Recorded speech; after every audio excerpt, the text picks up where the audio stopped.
प्रेम, माया, भक्ति। प्रेम, माया और भक्ति, इन तीनों को कंपेयर करने की आवश्यकता नहीं है। प्रेम और भक्ति। मैं फिर भी मैं प्रयास करता हूं,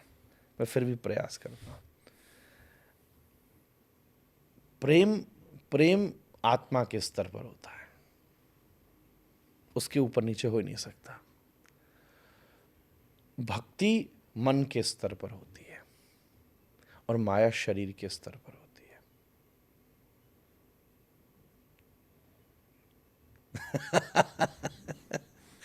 प्रेम अगर सच में है तो सामने वाले के बेमन होने पर भी होगा, सामने वाले की कुबुद्धि होने पर भी होगा। प्रेम है तो शरीर के टूट जाने पर भी होगा, क्योंकि वो आत्मा से होता है। भक्ति सबसे पहले मन को खींचती है। निज मन मुकुर सुधार, गोस्वामी जी ने लिखा। भक्ति का आसन मन है। भक्ति मन को पकड़ती है, संबंध बनाती है, क्योंकि भक्ति में संबंध चाहिए। मैंने कहा ना, डिवोशन, रिलेशन, इमोशन, ये आत्मा नहीं समझती, तो मन समझता है। मन ही संबंधों का व्यवहार करता है। इसलिए तो कृष्ण माखन चुराते। माखन में से ख निकाल दो तो क्या बचा? मन। माखन, ख निकाल दो तो मन। कृष्ण कह रहे हैं, गोपी तो अपना तन किसी को दे देना, जीवन किसी को दे देना, यौवन किसी को दे देना, धन किसी को दे देना, मन नहीं देना। मन मुझे देना, मैं उस मन को मोर पंख बना के धारण करूंगा। भक्ति में माया शरीर पर टिकती है। आज अगर मैं आपके किसी लुक से अट्रैक्टेड हूं तो आज कल तो वो वैसा नहीं रहेगा, परसों तो वैसा नहीं रहेगा, 25 साल बाद तो मेरा वो आकर्षण समाप्त हो जाएगा। इसलिए जो माया में उनका बेचारे के संबंध 3 दिन से ज़्यादा नहीं चल रहे। मैं तो सुना कितने कितने प्रकार के आ गए, लिविंग इन। और एक मेरे को किसी ने बताया कि एक संबंध होता है जो केवल कूल रिलेशन बोलते हैं उसको, क्या बोलते हैं, cool down period. Cool down period, कि अभी कोई मिल नहीं रहा है इसलिए हम दोनों साथ में। ऐसा भी एक हो गया वैकेशन रिलेशन, कि भाई खाली खाली है, चलो दोनों ही घूम आते, सिर फिरे हैं। ये इंसानों का व्यवहार नहीं, बंदरों का व्यवहार है। कम से कम ठीक है, दया आती है हमको। कोई टिप्पणी हम नहीं कर सकते, सबका अपना जीवन है, पर थोड़ी दया आती है। अलग अलग लेवल है ना। PhD बैठा हुआ व्यक्ति एक बच्चे को देख रहा था, वो याद कर रहा था कि 2 एकम 2, 2 दूनी 4, 2, और लगा पड़ा था, 6 घंटे लगा दिए उसने। अब PhD वाला व्यक्ति हंसे कि भाई मैं तो कितने बड़े बड़े सूत्र याद कर लिए, तू इसी में लग रहा है। पर वो दया करता है, किसी दिन ये भी समय आएगा तब तू अनुभव करेगा कि 2 दूनी 1 और 2 दूनी 4 करने में कोई ज़्यादा मेहनत नहीं लगती। वो भी उस लेवल पर है। किसी दिन भगवान कृपा करेंगे, उनकी चेतना जागृत होगी, तब उन्हें एहसास होगा।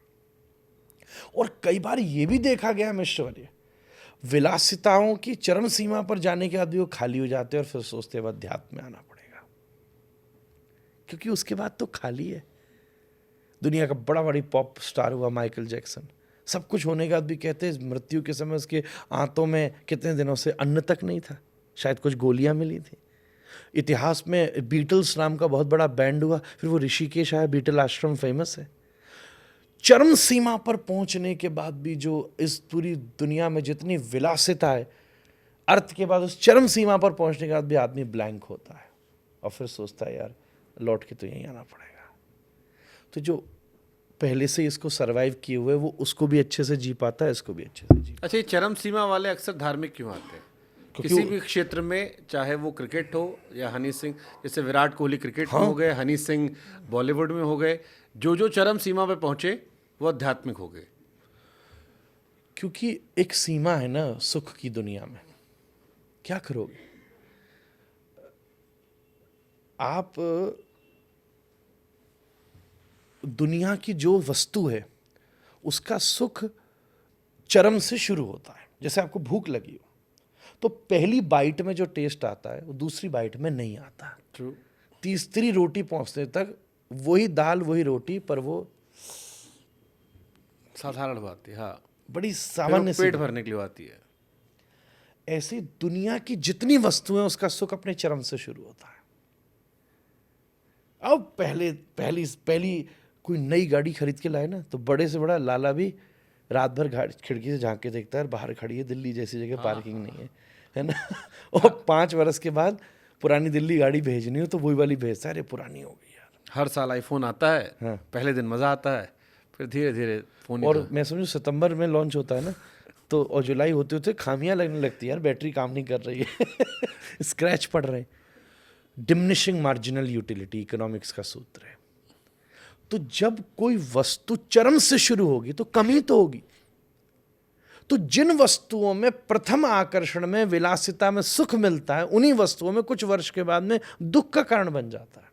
अद्भुत। पर वहीं अध्यात्म दूसरी तरफ से शुरू होता है, बीज से शुरू होता है। पहले दिन थोड़ी सी गुदगुदी करता है, बस कुछ हुआ, पहले कई बार तो पहले हेट ही देता है, ये सब क्या लग रहे हैं, लगता है फुर्सत वाले आदमी, इनके पास कोई काम ही नहीं है। पर दिख रहा है काम नहीं, फिर भी मस्त बैठा है। एक आदमी बुरा भला कह रहा है, फिर भी बाबा जी मस्त बैठा है।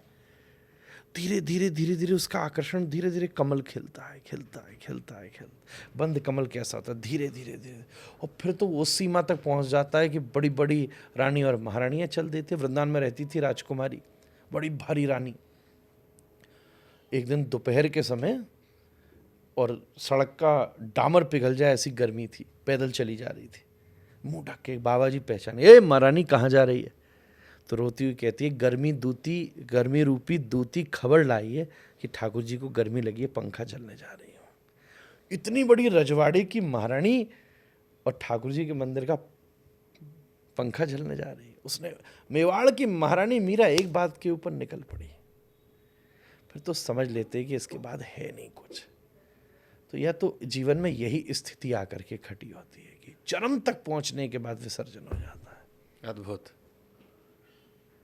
हमको लगता है पार्ट 2 के लिए यहीं पे हमें समाप्त करना चाहिए। पार्ट 3 पार्ट 3 अनेक, और हम तो आपके साथ, हमारा रोम रोम, हम कितने स्थानों पर गए, सबसे प्रेम है, सबसे सम्मान है, पर एक स्वाभाविक संबंध मिश्रवर्य, बिल्कुल घर जैसा, पारिवारिक रूप से, जहाँ हम सहज भी हो जाते हैं और सहजता में गंभीर से गंभीर बात कर लेते हैं। ये बहुत कम जगह ये होता है, और आपके भीतर वो गुण है। मैं भी आपसे कह रहा था, और सारी वैश्विक और विश्व स्तरीय बातें परिवर्तनशील हैं। बड़ा घर, छोटा घर, नया घर, बड़ा स्टूडियो, छोटा स्टूडियो, यश अपयश, पर स्वभाव जीवन में सबसे ऊंची वस्तु है, और वो आपकी सबसे बड़ी संपत्ति है। और मेरा और आपके प्रति वही आकर्षण है। तो भगवान आपको सदा यही श्रेष्ठ स्वभाव का आशीर्वाद देते रहें, और मैं ये भगवान से प्रार्थना करूं कि आप यश के माथे पर चढ़े रहें, पर रस का आस्वादन करते रहें। अद्भुत। प्रणाम महाराज जी। प्रणाम।